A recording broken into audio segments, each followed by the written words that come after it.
ఒకసారి జరుపుకునే సమ్మక్క సారలమ్మ జాతరకు అమీన్పూర్ మున్సిపాలిటీ ముస్తాబవుతోంది. 5 రోజుల పాటు నిర్వహించనున్న జాతర మహోత్సవానికి సర్వాంగ సుందరంగా పరిసరాలను తీర్చిదిద్దారు. సంగారెడ్డి జిల్లా అమీన్పూర్ మున్సిపాలిటీ పరిధిలో కొలువుదీరిన శ్రీ శ్రీ శ్రీ సమ్మక్క సారలమ్మ జాతర మహోత్సవం రేపటి నుండి ప్రారంభం కాబోతుంది. 2 ఏళ్లకొకసారి ఈ జాతర మహోత్సవం నిర్వహించడం ఆనవాయితీగా వస్తుంది.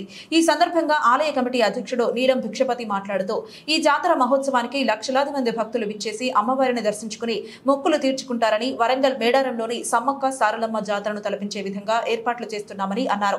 మేడారం వెళ్లలేని వారు ఇక్కడ అమ్మవార్లకు మొక్కులు చెల్లించుకుంటారని, చుట్టుపక్కల రాష్ట్రాల నుండి, జిల్లాల నుండి పెద్ద సంఖ్యలో భక్తులు విచ్చేసి అమ్మవారిని దర్శించుకుంటారని అన్నారు.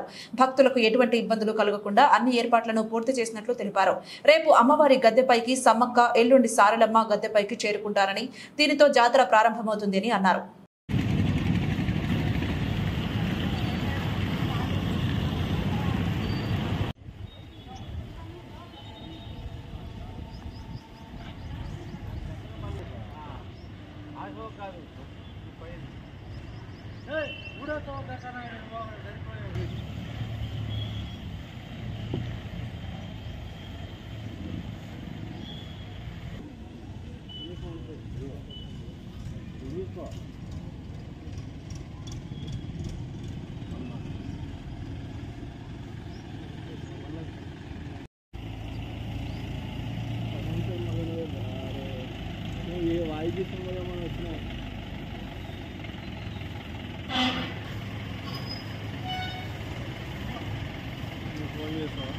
प्रोग्राम्स में आना है।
నేను అమీన్పూర్ నివాసిని, బంధంకుము గ్రామము, శ్రీ సమ్మక్క సారక్క ఆలయ ధర్మకర్తల మండలి అధ్యక్షుడిని.